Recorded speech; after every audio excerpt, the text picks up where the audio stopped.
Le 20 août 1975 fut pour beaucoup de savants un jour tout à fait exceptionnel. Ce jour-là marquait le départ de la mission Viking 1 vers la planète Mars. Pendant que les équipes de techniciens s'installaient devant leurs ordinateurs, leurs appareils et leurs écrans, on procédait à la dernière vérification du véhicule spatial. Tout était prêt, le compte à rebours avait commencé, une aventure spatiale de la plus haute importance était entreprise pour démontrer une fois pour toutes que, dans les conditions voulues, la vie pouvait se développer à partir d'une matière inanimée. La loi fondamentale de la biologie affirme que la vie ne peut provenir que de la vie. Pourtant, de temps à autre, quelques savants avancent que peut-être la vie pourrait surgir à partir de matière inanimée. Au Moyen Âge, par exemple, le monde scientifique était convaincu que la vermine et les mouches provenaient directement des tas d'ordures et des détritus. Cette croyance était tellement ancrée dans les esprits que le célèbre savant italien Francesco Redi dut démontrer en 1668, au moyen d'une expérience simple, que la vermine et les mouches se reproduisaient certes sur les détritus, mais n'en provenaient pas. Il plaça un morceau de viande dans 3 flacons, boucha le premier avec un bout d'étoffe mince, le second avec un morceau de papier, et laissa le 3e ouvert. Bientôt, des mouches s'introduisirent dans le flacon ouvert et s'installèrent sur la viande en décomposition. D'autres, ne pouvant entrer dans le flacon bouché par le chiffon, pouvaient cependant sentir l'odeur de la viande et s'installèrent sur le chiffon. Le papier couvrant le 3e flacon empêchait à la fois d'entrer et de sentir la viande. Aussi n'en approchèrent-elles pas. Au bout de quelque temps, de petits vers apparurent sur la viande dans le flacon ouvert, et de même sur le chiffon qui bouchait le 2e flacon. La viande en décomposition dans le 3e, bouchée par du papier, ne renfermait aucun ver. Il devint donc clair pour les savants que les mouches avaient pondu leurs œufs sur la viande du flacon ouvert et que les vers en étaient nés. Comme les mouches ne pouvaient atteindre la viande du 2e flacon couvert d'un chiffon, mais qu'elles la sentaient, elles déposèrent leurs œufs sur le chiffon. Le flacon bouché avec du papier ne dégageait aucune odeur de viande et n'attira donc pas les mouches. Ce flacon ne produisit aucun ver. 2 siècles plus tard, cependant, il y avait encore des savants pour croire à la génération spontanée. Mais cette fois, il s'agissait du monde microscopique des bactéries et des algues. Elles semblaient ne venir de nulle part, et beaucoup de gens croyaient qu'elles étaient produites par la matière sur laquelle on les trouvait. Louis Pasteur, l'un des plus grands savants de tous les temps, n'était pas de cet avis. Il était convaincu pour sa part que la loi fondamentale de la biologie, la vie seule peut produire la vie, s'appliquait aussi bien aux bactéries qu'à la vermine et aux mouches, et finalement à l'ensemble du monde vivant. Aussi fit-il une expérience devant une assistance d'ailleurs complètement sceptique. Il prit un premier flacon, y introduisit un bouillon de culture, stérilisa et scella le tout. Aucune bactérie n'apparut dans ce milieu. Il prit un second flacon, muni d'un col en forme d'S. La poussière et les particules porteuses de bactéries restant bloquées dans le col, aucune bactérie n'atteignit le bouillon. Le monde des savants fut obligé de s'incliner devant les faits.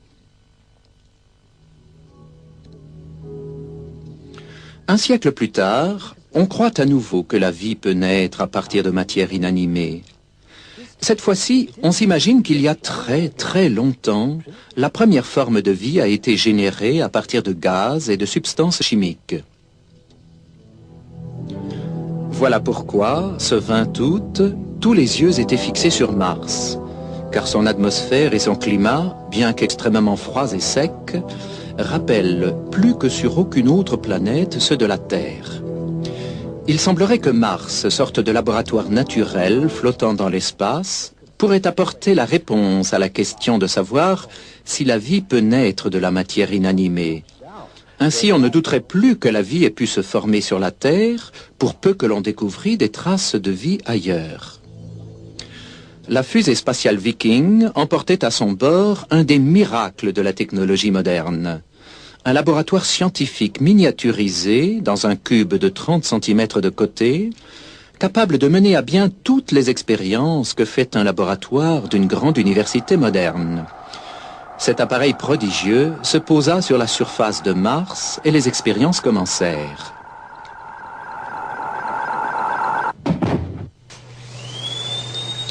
L'appareil pouvait prélever des morceaux du sol, les analyser avec ses instruments ultra perfectionnés et envoyer les résultats vers la Terre. Les savants étaient sûrs que même si la vie n'y existait plus aujourd'hui, elle avait existé autrefois. On apercevait sur la surface de la planète des traces d'eau. Signe, pensait-on, qu'il y aurait eu des conditions semblables à celles qu'on croyait avoir originellement existé sur la Terre. Les savants étaient impatients d'analyser les résultats qui parvenaient en grand nombre dans la salle de contrôle. Alors survint le choc, quelque chose de plus amer qu'une déception. Une déconvenue peut-être analogue à celle que subirent leurs devanciers lors de l'expérience de Pasteur. Ils étaient tellement convaincus que la vie pouvait provenir de la matière non vivante qu'il leur paraissait quasiment inconcevable que le sol martien fût stérile. On n'y trouvait non seulement aucune trace de vie, mais encore aucune preuve que la vie y eût jamais existé. On vérifia plusieurs fois les résultats, mais la réponse fut chaque fois la même. Pour s'assurer de n'avoir rien négligé, on organisa une seconde mission. Et l'envoi dans l'espace de Viking 2, le 9 septembre 1975, ranima les espoirs de certains savants. Les nouveaux résultats ne les confortèrent pas davantage, car ils confirmaient qu'aucune forme de vie n'avait pu exister sur Mars. On commença bien sûr à se poser des questions. Des sommes énormes avaient été dépensées, et les partisans de l'évolutionnisme se trouvaient toujours plus incapables de fournir des preuves concrètes à l'appui de leur théorie. L'investissement n'avait été d'aucun rapport. L'argent des contribuables semblait avoir été utilisé pour essayer de justifier la croyance de certains savants en une théorie dépourvue de base scientifique. On entendit même dire que ces résultats entraînaient l'abandon pur et simple de la notion de génération spontanée et d'évolution. Le présent film commence donc au stade où se sont arrêtés Viking 1 et Viking 2. Des savants qui ont examiné de près certains aspects de la théorie de l'évolution sont interrogés pour nous faire découvrir quelle est la situation actuelle.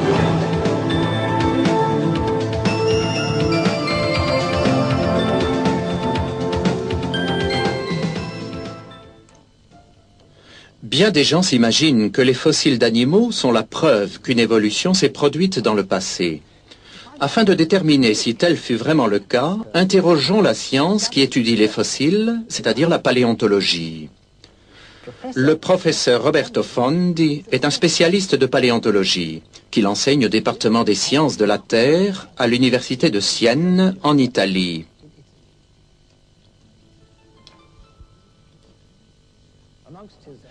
Parmi ses nombreuses activités, il en est une qui l'amène à être conseiller scientifique dans la reconstitution des animaux préhistoriques. Peut-être serez-vous surpris d'apprendre que l'hypothèse fondamentale sur laquelle repose la pensée évolutionniste n'est absolument pas confirmée par la paléontologie. Quelle est cette hypothèse? En premier lieu, que des cellules vivantes puissent provenir par génération spontanée de matière non vivante. Cela signifierait qu'à la suite d'une chaîne de réactions chimiques au sein d'une soupe primitive hypothétique, une cellule vivante serait apparue. Ensuite, que ces cellules se seraient regroupées en colonies, après une longue période de temps, pour former des structures multicellulaires complexes. Ces structures sont également supposées s'être transformées, au fil des temps, en animaux et finalement en hommes. Selon cette hypothèse, les ancêtres de toutes les créatures vivantes, y compris l'homme, remonterait à une seule cellule.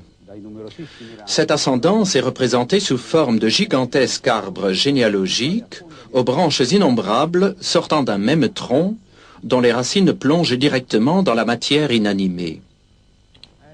Et la paléontologie ne confirme-t-elle pas cette hypothèse? Pas du tout.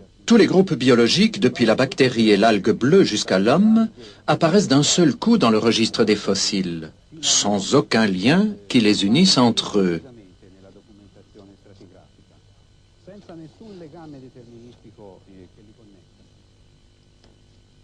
Pourquoi alors tant de gens croient-ils que les fossiles sont une preuve de l'évolution? L'évolution est enseignée aux enfants et présentée aux adultes comme un fait vérifié et démontré depuis si longtemps qu'on perdrait son temps ou même qu'il serait ridicule de le mettre en question. Dans mes 2 livres, après Darwin et la révolution organiciste, je donne les noms de savants bien connus, tels que George Gaylord Simpson et Stephen Jay Gould de l'université de Harvard, qui croient vraiment que l'évolution est un fait incontestable. Il est pourtant d'autres savants, tout aussi connus, qui croient en l'évolution tout en admettant qu'il n'en existe pas de preuves à l'appui, comme par exemple Émile Guillemot de l'université de Genève et J.A. Kerkut de l'université de Southampton. Alors, quelle est la vérité en définitive? Eh bien, il existe un livre qui raconte l'histoire du passé. Ce sont les roches et les restes fossilisés qu'elles contiennent. Il appartient aux paléontologues de déchiffrer ce livre et de donner la réponse. Et que lisez-vous dans ce livre, professeur? Il est clair qu'après 2 siècles environ de recherches très poussées, la preuve paléontologique sur laquelle devrait reposer la théorie de l'évolution est non seulement rare, mais grandement sujette à caution. Car enfin, si l'évolution avait réellement eu lieu, on devrait en trouver des preuves abondantes et incontestables. Les musées devraient regorger de fossiles représentant clairement les transitions entre les différents groupes biologiques. Eh bien, pas du tout. En outre, rien n'indique que cela va changer à l'avenir. Les quelques fossiles qui prétendent montrer une sorte de lien évolutionniste, tels que les amphibiens Ichthyostega et Seymourria, le reptile Probainognathus, l'oiseau Archaeopteryx et le singe australopithèque appelé Homo habilis sont loin d'être concluants.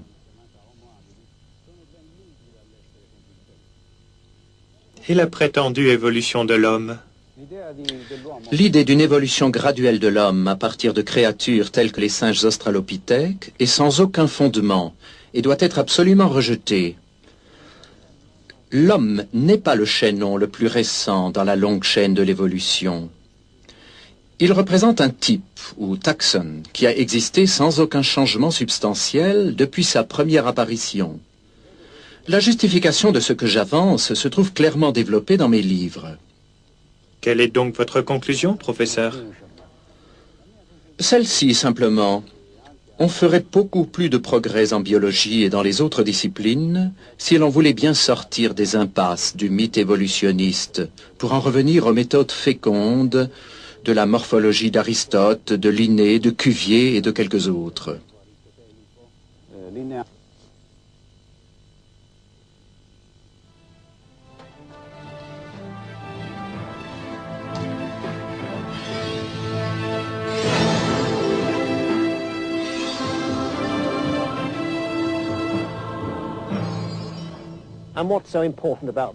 La biochimie étudie l'essence même de la vie et sa structure.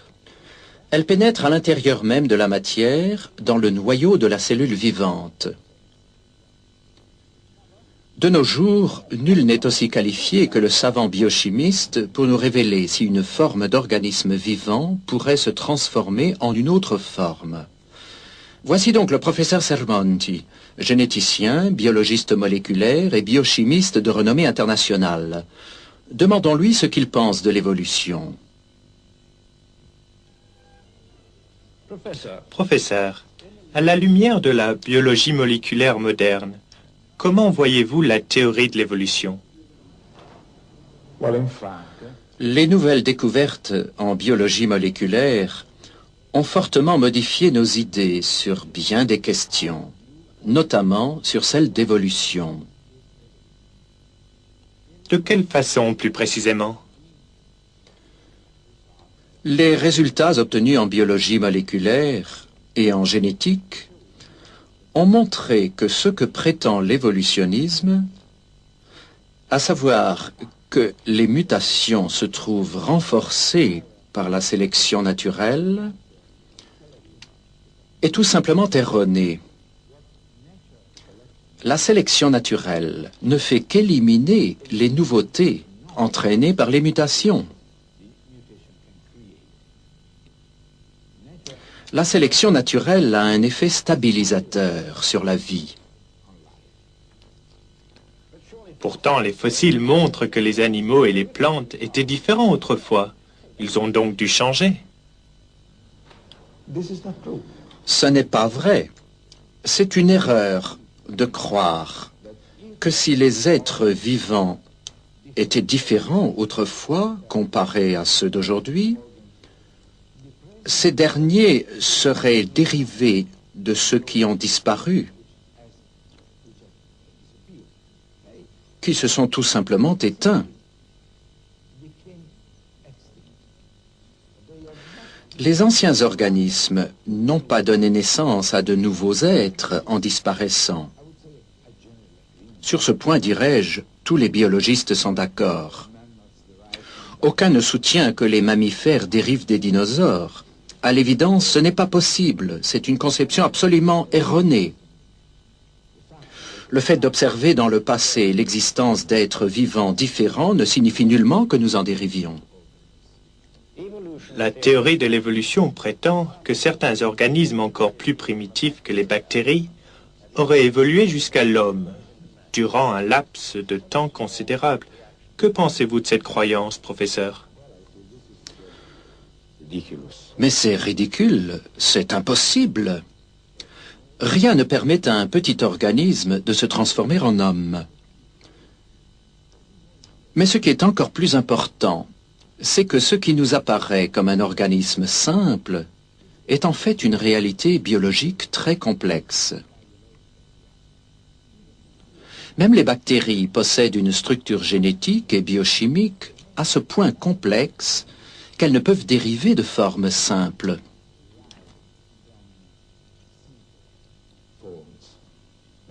Cela signifie-t-il que tout ce qui est vivant a toujours été complexe depuis l'origine? Parfaitement. C'est ce que montrent précisément la biologie moléculaire et la génétique. La complexité existe dès les origines. Par exemple, l'étude que nous avons entreprise du noyau de la cellule montre que le système responsable de la production des enzymes, sans lesquels la synthèse des protéines ne peut se faire, est identique depuis la bactérie jusqu'à l'homme.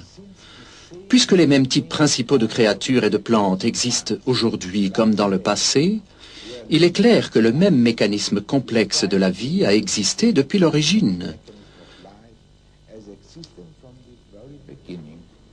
C'est pour le généticien la meilleure preuve que l'évolution biochimique n'a jamais eu lieu.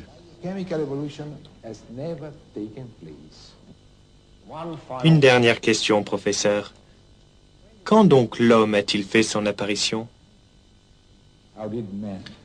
L'homme, il n'existe aucune preuve que l'homme provienne de quelque autre animal antérieur.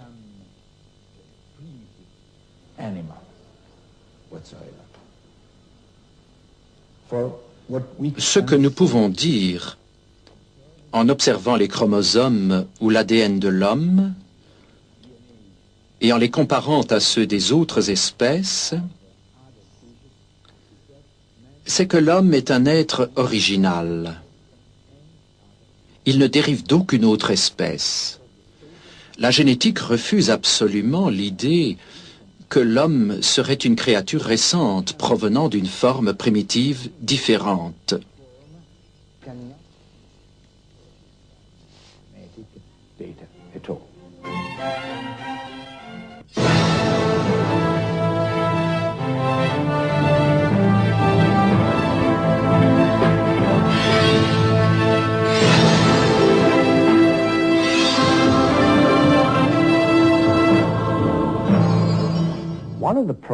Un des problèmes auxquels se heurte le géologue est celui de l'arbre fossile, dont il existe quelques exemplaires en Australie, en Amérique et ailleurs. On peut en voir qui traversent verticalement plusieurs épaisseurs de houille. En voici par exemple un qu'on trouve dans une mine de charbon de Birmingham en Amérique. Certains ont jusqu'à 12 mètres de long et traversent plusieurs bancs de roches.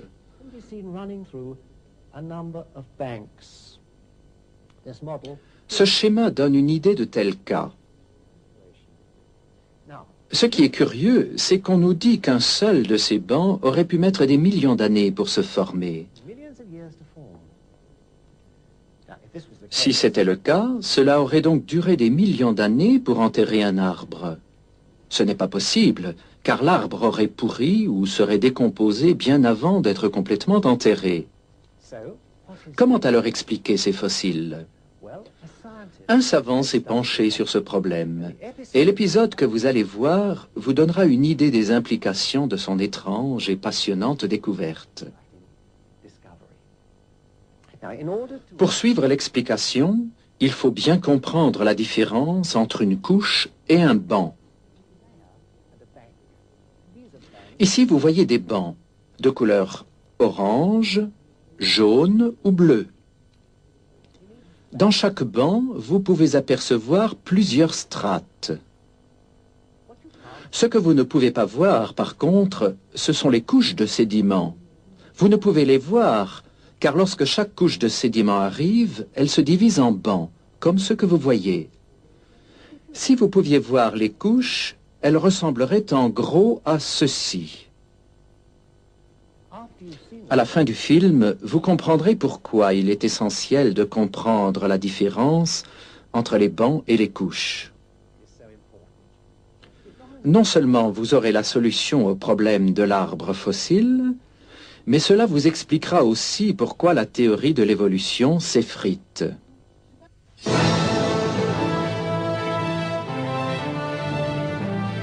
Qu'y a-t-il de si important à propos de ces roches? Ce ne sont pas n'importe quelles vieilles roches. Elles sont composées en majorité de petites particules de sédiments. On les appelle des roches sédimentaires. En fait, elles recouvrent les 3/4 des terres du globe. Chose curieuse, elles ont toutes été formées sous les eaux. Lorsque le niveau de l'eau a baissé, les sédiments ont été exposés à l'air libre. Ils ont séché et sont devenus des roches. Regardez cette falaise. Vous voyez qu'elle est divisée en bancs. Le banc de grès a été coloré en jaune, le banc d'argile en bleu, celui de calcaire en orange. Chaque banc se divise lui-même en strates. Ces lignes horizontales sont des strates. Afin de comprendre l'histoire incroyable que ce film va vous présenter, il faut examiner de près ces strates. Elles sont disposées de façon rigoureuse. Les grosses particules se réunissent dans la partie inférieure de la strate, alors que les plus fines se déposent dans la partie supérieure. Cette disposition se retrouve à tous les niveaux des bancs. Quelquefois, on aperçoit une cassure ou un joint entre la strate inférieure d'un banc et la strate supérieure du banc immédiatement en dessous. Cela s'appelle un joint de stratification. Depuis un certain temps maintenant, on soupçonne que ces roches ont un secret. La découverte de ce secret aboutira à un changement de nos idées sur un sujet des plus importants, celui des origines de l'humanité. L'un des premiers experts en roches sédimentaires était allemand. Il s'appelait Johannes Walter. Alors qu'il séjournait en Italie à la fin du siècle dernier, il examina des sédiments dans la baie de Naples.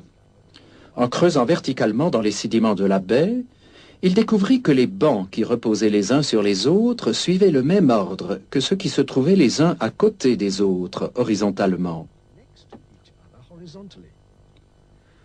L'ordre des bancs qu'on pouvait voir les uns à côté des autres, en allant de la côte vers la pleine mer, était le même que l'ordre des bancs verticaux.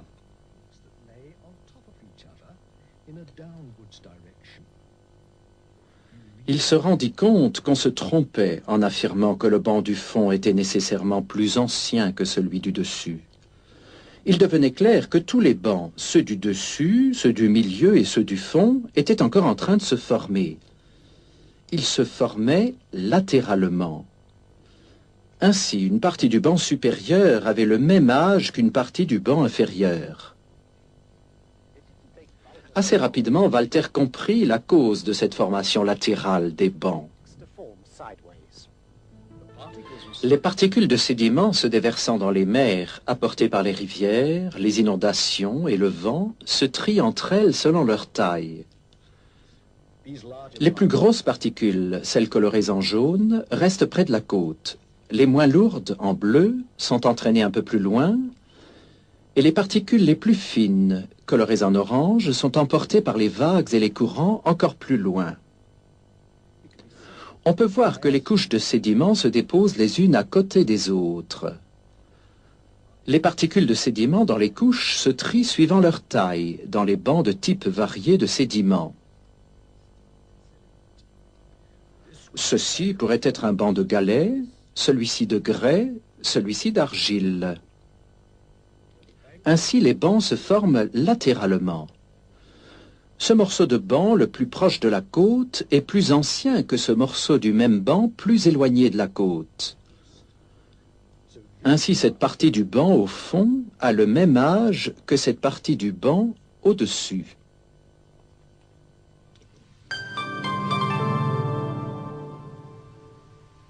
Avant Johannes Walter, en 1870, deux Russes, Golovkinski et Inostrantsiev, avaient remarqué que dans les bassins océaniques anciens, remplis de sédiments, les mêmes séries de dépôts pouvaient être observées en surface côte à côte et verticalement l'un en dessous de l'autre. La caractéristique de ces dépôts ou faciès, c'est qu'ils sont parallèles à la pente du bassin. Ceux observés par Walter dans la baie de Naples ne le sont pas. Ils sont presque horizontaux. La raison en est qu'à part de petits changements dus aux marées, les séries de dépôts dans le golfe de Naples et ailleurs résultent d'une mer pratiquement toujours au même niveau. La position des dépôts de sédiments dans les bassins océaniques, tels que ceux observés par les deux savants russes, semblait résulter de changements de niveaux importants des océans. Le niveau de l'eau qui s'élève s'appelle une transgression. Le niveau de l'eau qui descend s'appelle une régression.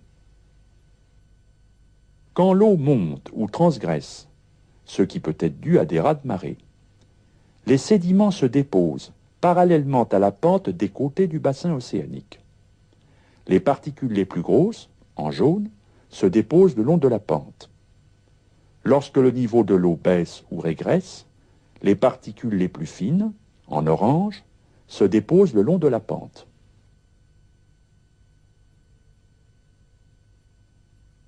L'observation des bassins océaniques anciens, remplis de sédiments, montre par la position des dépôts ou faciès que les eaux, dans le passé, ont dû monter et descendre bien des fois en succession rapide.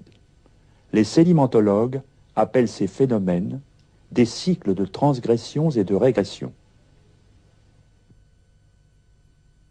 Les différents genres de dépôts résultent de leur triage latéral des sédiments, et non pas d'une sorte de dépôt se superposant sur une autre.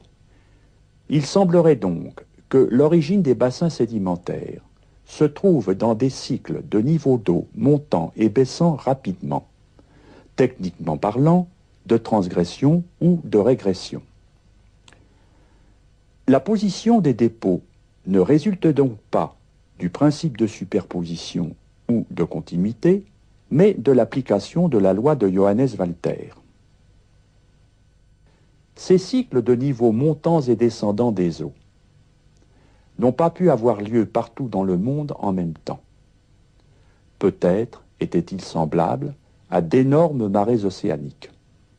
Ainsi, lorsque le niveau des eaux montait et déposait d'énormes quantités de sédiments en un lieu, simultanément, des sédiments se déposaient ailleurs, suivant le niveau descendant des eaux. Les autres experts en roches sédimentaires réagirent alors en déclarant que la découverte de Johannes Walter expliquait seulement la formation des roches côtières. Mais à leur connaissance, les sédiments des profondeurs marines s'étaient déposés les uns au-dessus des autres. Par conséquent, la couche du dessus était forcément plus jeune que celle du dessous. Dans cette falaise, formée probablement de sédiments au fond des mers, on croit que les strates du banc au fond sont beaucoup plus anciennes que celles du dessus, ici. Pourquoi? Parce que les géologues croient que les strates et les couches ne sont qu'une seule et même chose.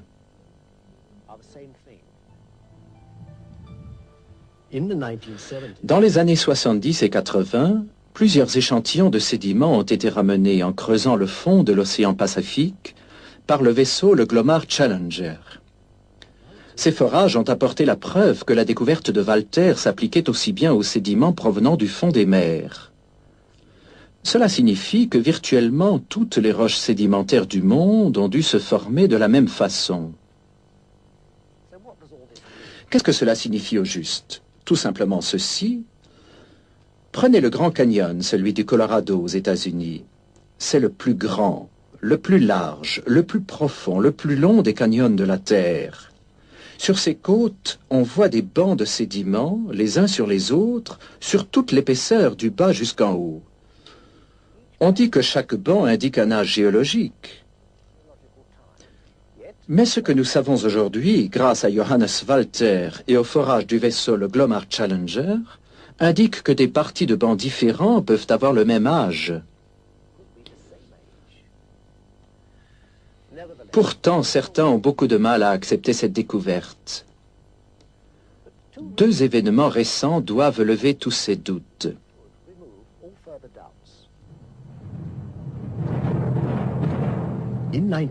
En 1980, le mont Sainte-Hélène, un volcan des États-Unis, a explosé.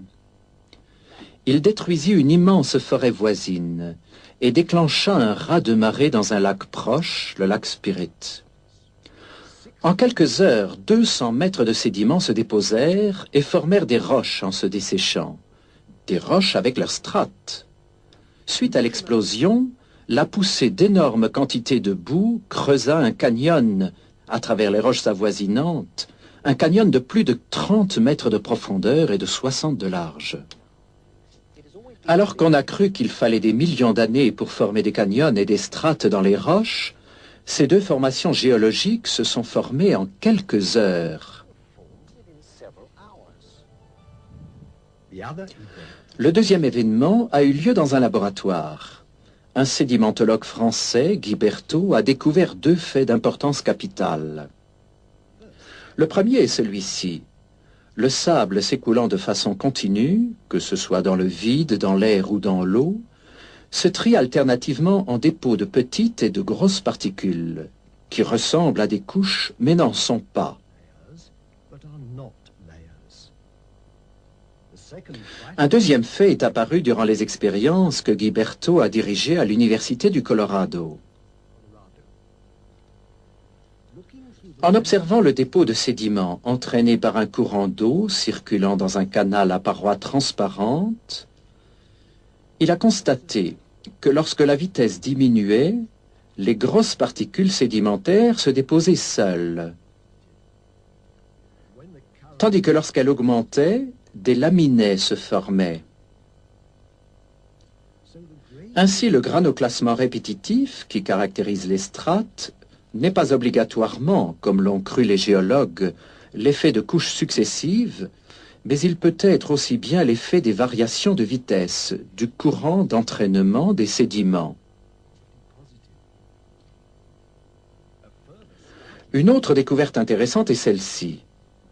Les joints ou les cassures entre les strates résultent de la dessiccation ou de l'assèchement des sédiments.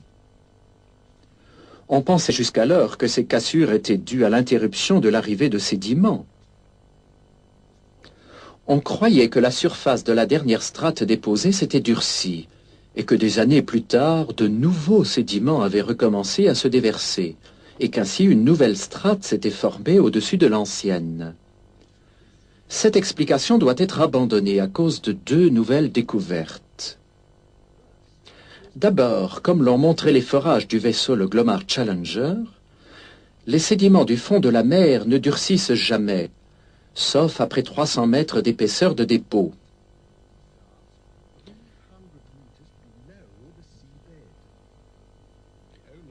À l'exception des charts, qui peuvent commencer à durcir au bout de 100 mètres.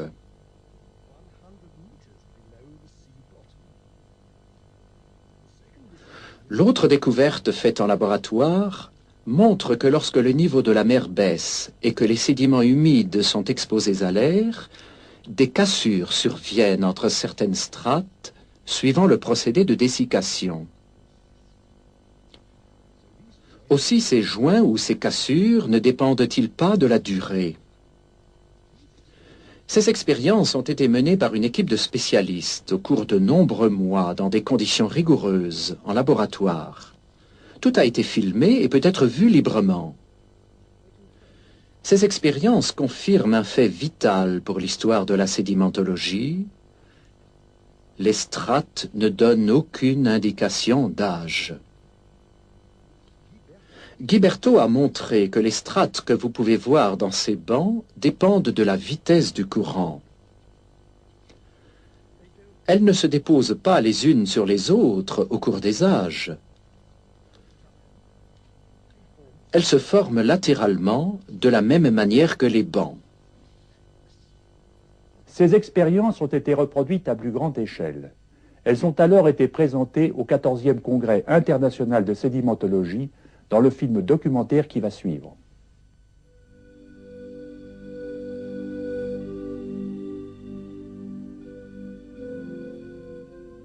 Les roches sédimentaires témoignent du passé préhistorique de la Terre. Leurs caractéristiques principales comprennent des strates distinctes de matériaux relativement homogènes, formés lors de périodes sédimentaires interrompues, supposées de longue durée.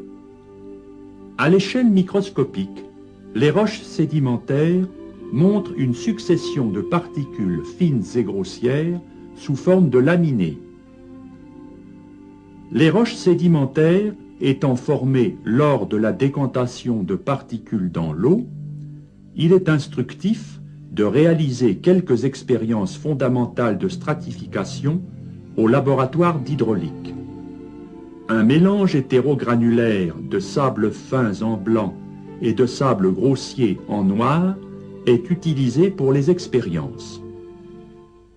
Considérons le roulement d'une sphère sur un plan horizontal. Le rayon de la sphère est R, la masse m, la vitesse angulaire oméga et la vitesse de translation v égale au produit de la vitesse angulaire oméga par le rayon. Le moment d'inertie de la sphère est donné par 2/5 du produit de la masse et du carré du rayon. L'énergie cinétique du mouvement est donnée par la formule suivante. E est égal à 7/10 du produit de la masse et du carré de la vitesse. À une certaine vitesse v, l'énergie cinétique devient directement proportionnelle à la masse m. On en conclut que l'énergie cinétique d'une grosse particule est plus élevée que l'énergie cinétique d'une petite particule.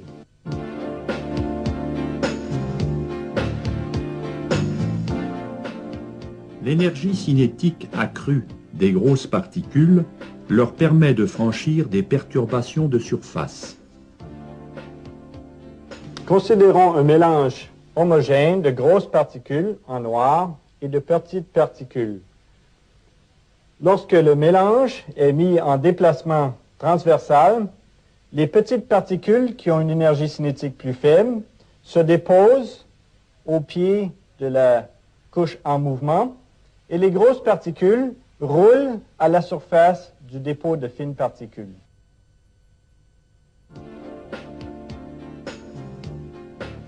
La ségrégation de particules survient lors du mouvement latéral du mélange hétérogranulaire. Les grosses particules en noir roulent à la surface d'une pellicule de particules fines de même densité en blanc. Les mélanges cisaillés à l'angle de frottement interne démontrent également les mêmes caractéristiques de ségrégation. La question fondamentale de la lamination est la suivante. La nature produit-elle une ségrégation répétitive sous une alimentation sédimentaire continue? Examinons d'abord les conditions submergées. L'écoulement turbulent autour des particules a conduit les chercheurs à croire que la lamination résulte de la périodicité cyclique de la turbulence. La même expérience de sédimentation à l'air montre les mêmes caractéristiques de lamination sous forme de ségrégation répétitive. De plus, l'épaisseur des laminés s'accroît avec le taux d'alimentation du mélange hétérogranulaire. On remarquera que les laminés sont en pente avec un angle d'environ 30 degrés. Le vide absolu étant à moins 760 mm de mercure, l'hypothèse de turbulence est mise à l'épreuve sous un vide partiel à moins 560 mm de mercure. La lamination devient clairement visible dans l'absence quasi totale de tout fluide ambiant.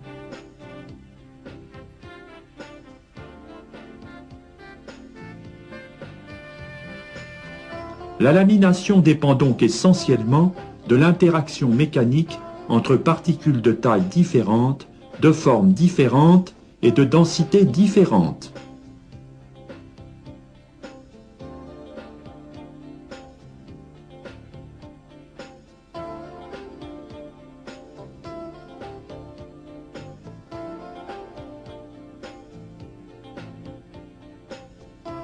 Sous l'eau, la lamination s'observe lors d'une accumulation graduelle de particules sur une surface parfaitement plane. Regardez attentivement cette même séquence de lamination en mouvement accéléré.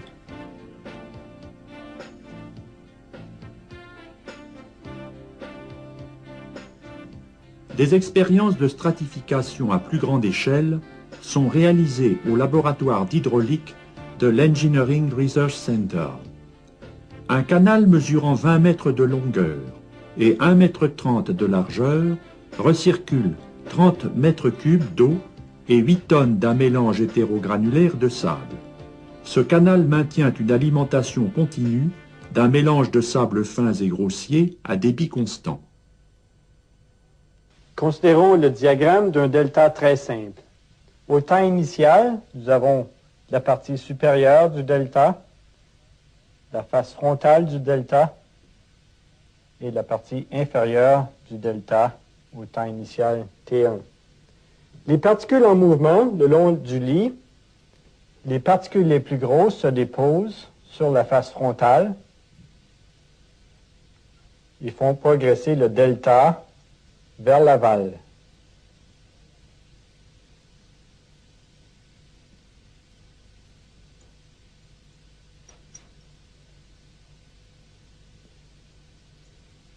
Les particules les plus fines se déposent sur la partie supérieure et les parties en suspension se déposent sur la partie inférieure, indiquée ici. Au temps T2, le profil s'est déplacé tout simplement vers l'aval. Un nouveau temps T2. L'accumulation de particules entre les temps T1 et T2 représente donc une couche sédimentaire.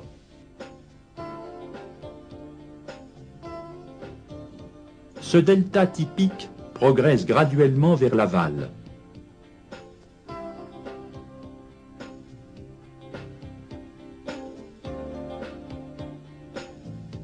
Une vue agrandie montre la lamination de particules fines du dépôt de surface. L'épaisseur du dépôt de surface décroît vers l'aval en approchant la face frontale du delta. Après un long intervalle de temps, on observe les caractéristiques principales de la stratification, avec les particules fines au-dessus, les grosses particules au milieu et les particules fines au-dessous. Il est important de comprendre que la chronologie de formation des dépôts dépend des couches sédimentaires et non des strates.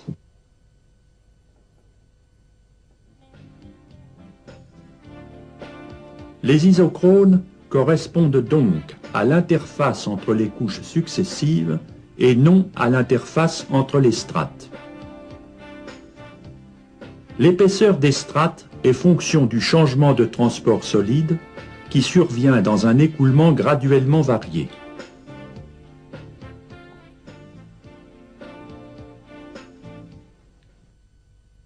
Considérons maintenant deux particules dans le dépôt. Une particule en A, dans la strate supérieure, et une particule B, dans la strate inférieure. La particule en A s'est déposée en un temps T1 antérieur à la particule B. La particule B s'est donc déposée après la particule A dans la strate supérieure.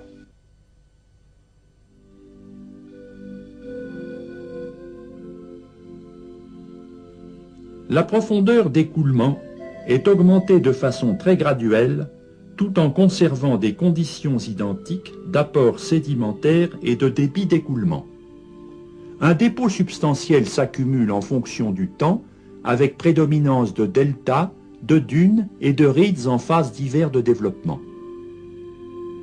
Le dépôt séché à l'air d'un delta très simple montre les caractéristiques distinctes de la stratification en termes de superposition de strates de sable fin en blanc et de strates de sable grossier en noir.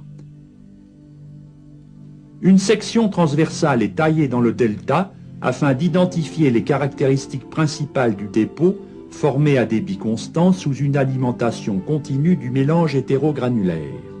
La coupe transversale montre une superposition distincte de strates de particules fines en blanc et de grosses particules en noir. En regardant la coupe des strates superposées, on serait tenté de conclure que ces strates correspondent à des couches sédimentaires successives, résultant de périodes sédimentaires discontinues, que chaque strate est plus vieille que celle qui la recouvre, et plus jeune que celle qu'elle recouvre, et que chaque strate est de même âge en tout point.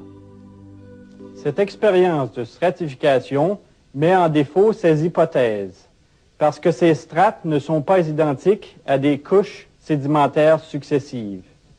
De plus, on observe une stratification très nette sous une alimentation continue de mélange de sable hétérogranulaire. Pourquoi donc est-ce si important?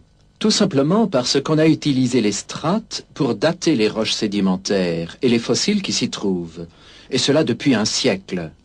Or, pour la première fois, on a expliqué le mécanisme de la formation des strates.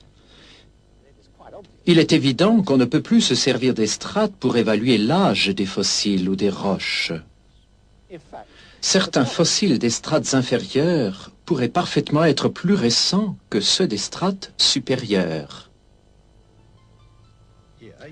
Voici quelques créatures maritimes qui vivent à des niveaux écologiques différents. Une grande quantité de sédiments se déverse et elles sont toutes recouvertes.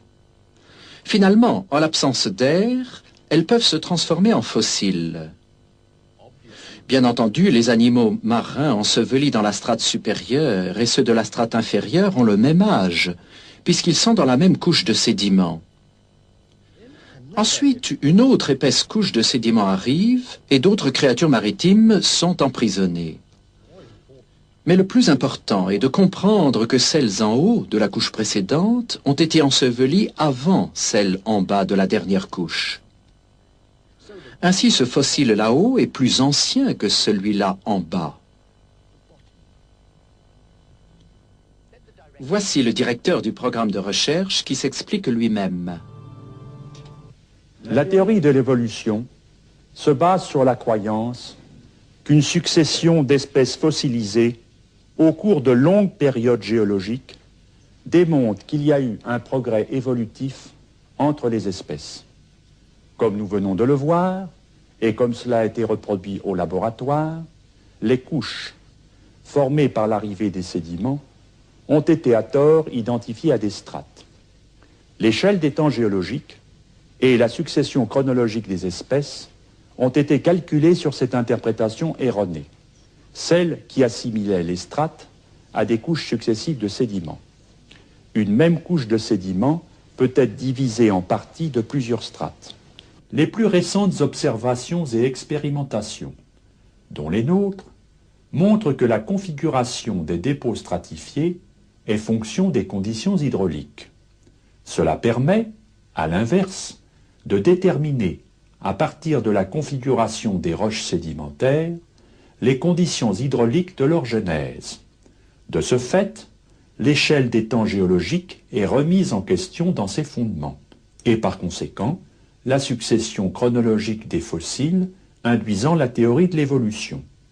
La position des fossiles dans les roches pouvant correspondre à la zonation écologique des espèces marines. Quel âge a la Terre? Des millions d'années ou seulement quelques milliers? Que nous dit la datation radiométrique sur l'âge des roches?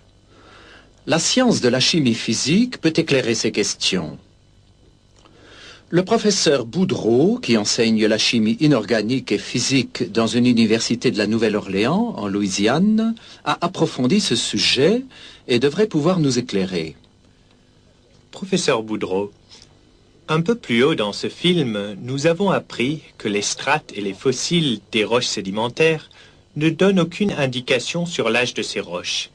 Y aurait-il d'autres méthodes, telles que la datation au carbone 14, qui pourraient déterminer l'âge des fossiles et des roches? Il faut d'abord être clair au sujet du carbone 14, qui est une forme radioactive instable de l'élément carbone qui se trouve dans toute matière vivante. Un organisme vivant absorbe et rejette pendant sa vie du carbone, dont une petite partie est du carbone 14. À un moment donné, à la mort de cet organisme, le carbone 14 présent reste ce qu'il est à l'heure de la mort. C'est cette quantité qu'on peut détecter radioactivement. Un morceau de bois, par exemple, ou un os, contient une petite quantité de carbone 14. Depuis la mort de l'arbre et de l'animal qui contenait le bois ou l'os, la quantité de carbone 14 a diminué. Il faut des milliers d'années pour que cette désintégration ait lieu. Dans le cas du carbone 14, il faut 5760 ans pour que la moitié de la quantité présente à la mort de l'être vivant se désintègre en son isotope stable. En mesurant donc la quantité qui s'est désintégrée, on obtient une indication sur l'époque à laquelle cet organisme vivait. Comme les roches n'ont jamais été en vie, elles ne contiennent donc pas de carbone 14. Même les fossiles qu'on y trouve ne peuvent être datés par cette méthode, car leur matière vivante originelle est devenue pierre. Cela signifie-t-il qu'on ne peut pas dater les fossiles au moyen de radioisotopes? On ne peut sûrement pas se fier avec certitude au carbone 14. Comme vous le savez, on trouve presque tous les fossiles dans les roches sédimentaires. Ce type de roche contient rarement des éléments radioactifs.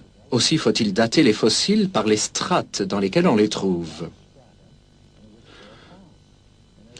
Or, nous savons à présent que des expériences très récentes montrent que les strates des roches ne donnent aucune indication sur l'âge. D'autres types de roches, telles que les cristallines, qui ne contiennent pas de fossiles, et la lave, renferment parfois des éléments radioactifs.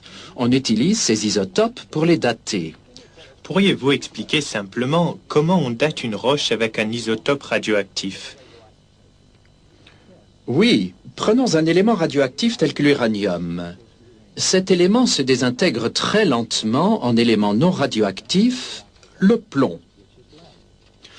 On peut mesurer en laboratoire le taux de désintégration. En comparant donc ce qui reste d'uranium dans la roche avec la quantité de plomb formée par désintégration et en connaissant le taux de désintégration, on peut calculer le temps nécessaire à la formation du plomb. Si donc la moitié de l'uranium s'est désintégrée en plomb, en connaissant le temps nécessaire à l'uranium pour se transformer en plomb, on peut déterminer l'âge de la roche. C'est du moins la théorie. Pourquoi dites-vous théorie? Si c'est un procédé qu'on peut observer et mesurer, c'est donc un fait scientifique. Pas du tout. Regardez un peu ce diagramme. Vous voyez un certain nombre de particules d'uranium colorées en orange et quelques particules de plomb colorées en bleu. Ici, nous devons envisager trois hypothèses principales. La première, que toutes les particules de plomb étaient à l'origine des particules d'uranium.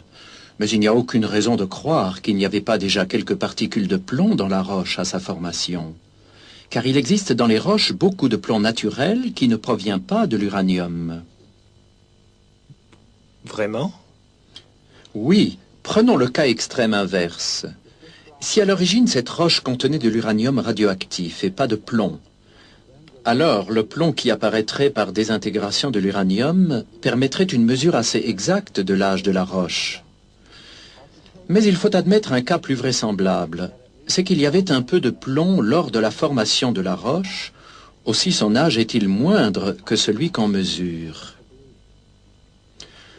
Il y a aussi le problème des fuites dues à la solubilité.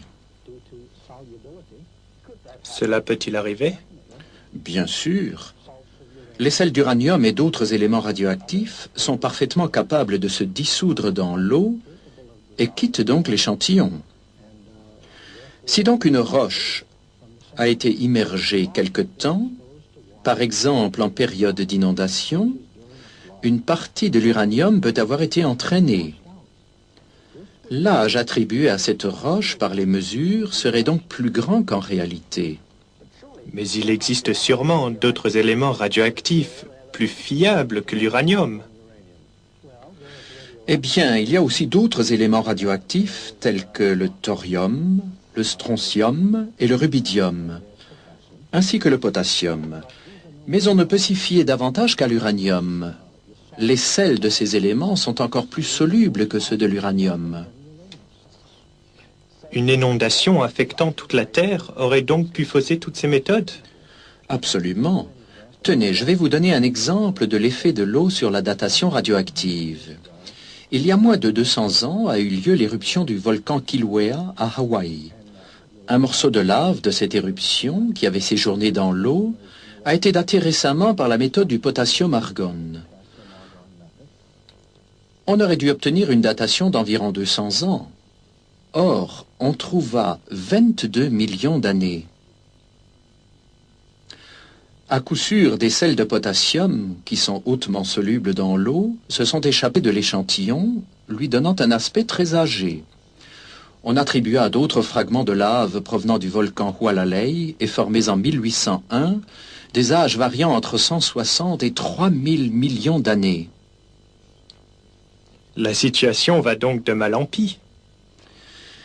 Il y a encore un autre présupposé dans la datation radiométrique. C'est que le taux de désintégration serait resté constant et n'aurait jamais varié dans le passé. Pourtant, beaucoup de facteurs ont dû l'influencer. Ainsi, la production de neutrinos par le rayonnement cosmique a pu être augmentée à la suite d'un renversement du champ magnétique terrestre ou de l'explosion d'une supernova. La science a déclaré que ces événements ont eu lieu dans le passé. Ils ont pu avoir un effet certain sur le taux de désintégration radioactive. Si l'on ne peut se fier à la datation radiométrique, de quels autres moyens dispose-t-on? De nombreux processus naturels indiquent pour la Terre un âge relativement jeune. Si par exemple la diminution du champ magnétique terrestre avec le temps s'avère un fait clairement établi, cela tendrait à prouver que la Terre est jeune plutôt que vieille. Une dernière question, professeur. À votre avis, à quand remonterait environ le Big Bang? L'hypothèse du Big Bang a été formulée pour soutenir la théorie de l'évolution. Sans théorie de l'évolution, pas de Big Bang.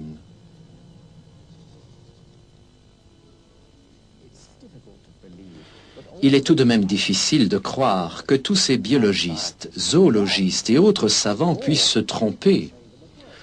Après tout, ils ont été formés dans les meilleures universités. Peut-être que le professeur Maciej Giertych de l'Académie des sciences de Pologne, appartenant à l'Institut de dendrologie et enseignant la génétique des populations à l'université de Torun, pourra nous éclairer. Un vrai savant tire ses conclusions de l'observation et des données expérimentales.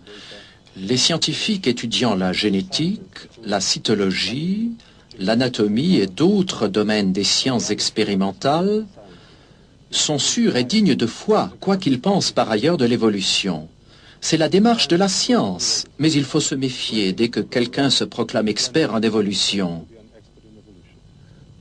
Pourquoi dites-vous cela? Parce que l'évolution n'est pas une science, mais une philosophie. Les savants se fient les uns aux autres, aussi acceptent-ils souvent ce que déclarent les évolutionnistes, à savoir que l'évolution est une science. Mais ce n'est pas vrai. Que la théorie de l'évolution soit une science n'est qu'une opinion de certains théoriciens de la biologie ou philosophes. N'y a-t-il aucune preuve scientifique à l'appui de l'évolution? Ce qu'on prétend être une preuve de l'évolution est le fait indéniable que tout organisme a des parents, au moins un parent. Quand on applique cette vérité à l'époque où n'existaient ni fourmis, ni grenouilles, ni hommes, cela conduit au postulat non scientifique que la première fourmi provient d'une non-fourmi, la première grenouille d'une non-grenouille, le premier homme d'un non-homme, et ainsi de suite. Pourquoi dites-vous que cela n'est pas scientifique? Parce que les données que nous possédons ne le prouvent pas. La science génétique établit clairement qu'un tel changement n'est pas possible. Les évolutionnistes vont encore plus loin. Ils déclarent que des êtres vivants proviennent de matière non vivante. Mais s'il n'existe aucune observation à la base de ce que déclarent les évolutionnistes, comment peuvent-ils convaincre tant de savants que l'évolution serait un fait scientifique? Leur principal argument est que de petites mutations positives ou bénéfiques s'opèrent dans les cellules de la reproduction et sont ensuite conservées par sélection naturelle. Ils soutiennent que ces mutations s'additionnent et amènent une espèce à évoluer graduellement vers une autre espèce.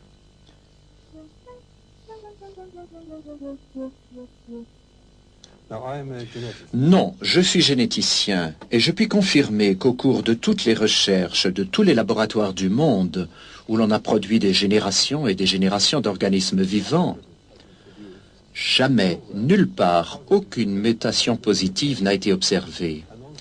Et dans la population qui a été la plus étudiée, celle des hommes, toutes les mutations connues sont soit neutres, soit négatives. Elles n'ont jamais amené d'amélioration.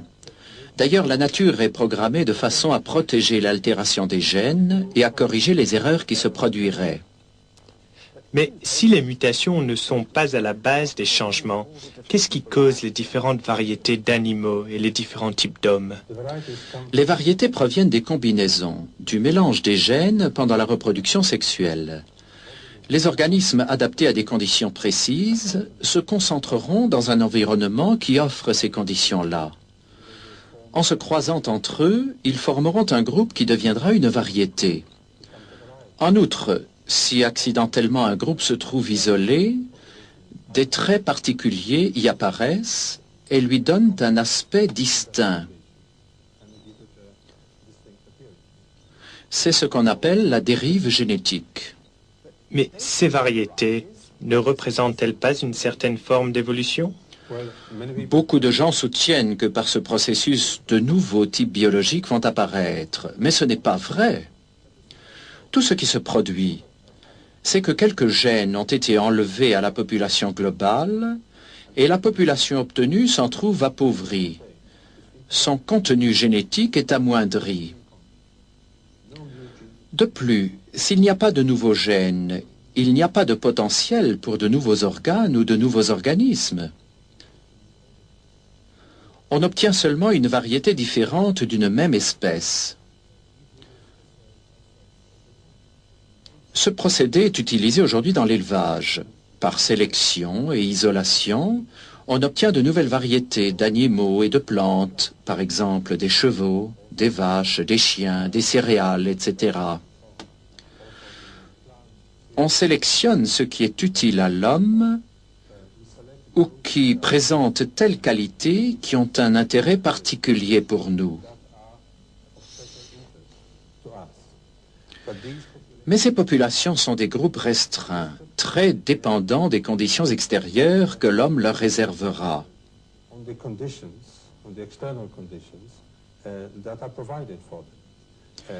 Si l'on ne s'en occupe plus, ou elles mourront, ou si elles survivent, elles retourneront à l'état sauvage, en cessant d'être une variété distincte.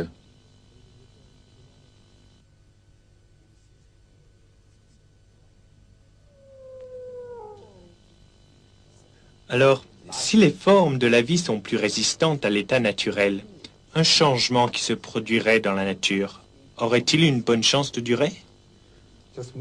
Le simple mélange de gènes dans des conditions naturelles ou artificielles ne produit pas de nouveaux gènes. Pour qu'il y ait évolution, il faudrait de nouveaux gènes chargés d'informations génétiques. La science ne connaît aucun processus naturel qui produise de nouveaux gènes, que ce soit par isolation, par sélection, mutation ou croisement. Cela est impossible. Pourquoi alors apprend-on aux enfants qu'une espèce peut évoluer en une autre? Je crois que c'est parce que les évolutionnistes ne veulent pas accepter l'idée que les gènes contiennent autant d'informations utiles, c'est-à-dire assez pour chaque fonction précise que doit remplir chaque organe. C'est seulement depuis que nous savons lire le code génétique que nous connaissons la quantité d'informations contenues dans ces gènes. La science ne sait pas comment cette information pourrait apparaître spontanément. Cela nécessite l'intervention d'une intelligence et ne peut arriver par hasard. Mélanger simplement des lettres ne crée jamais de poésie. La biologie moléculaire montre clairement que jamais dans le passé il n'a pu exister d'organisme simple. Tous les organismes vivants, aussi primitifs qu'ils paraissent, sont complexes en réalité et regorgent d'informations, lesquelles ont dû être là dès le début. Par exemple, le système redoublé dans la protéine très complexe ADN-ARN de la cellule doit avoir été parfait dès le début. Sinon, les systèmes vivants ne pourraient exister. La seule explication logique est que cette grande quantité d'informations provient d'une intelligence. Chaque bactérie, chaque cellule microscopique est programmée avec tant de précision que nous devons supposer que l'information qu'elle contient doit venir d'une intelligence bien supérieure à la nôtre. Les évolutionnistes ne veulent pas accepter ce fait si évident. Aussi produisent-ils des théories qui n'ont pas de valeur scientifique, car elles n'expliquent pas comment la nouvelle information génétique serait produite.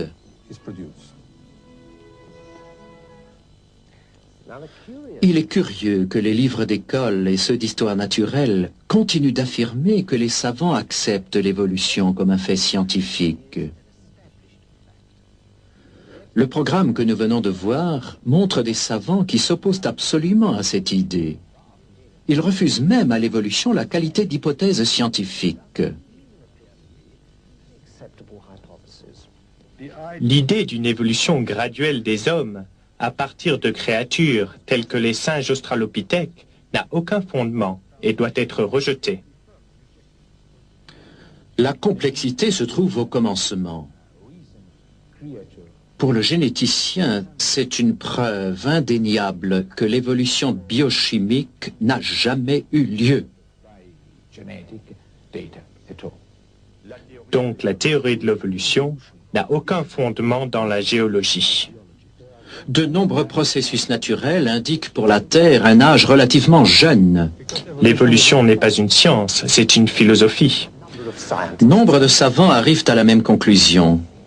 Ils déclarent que si on continue à croire à la théorie de l'évolution, malgré l'évidence incontestable qui s'y oppose, c'est bien pour une raison philosophique et non scientifique.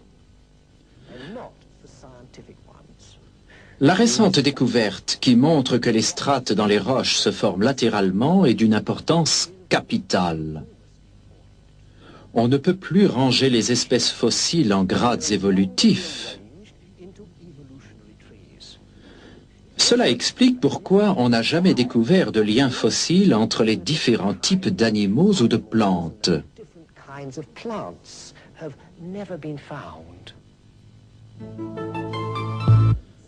Les personnalités scientifiques qui ont été présentées dans ce film ne sont que quelques-unes parmi les milliers qui sont arrivées à la même conclusion. La théorie de l'évolution n'est qu'un conte de fées pour des adultes.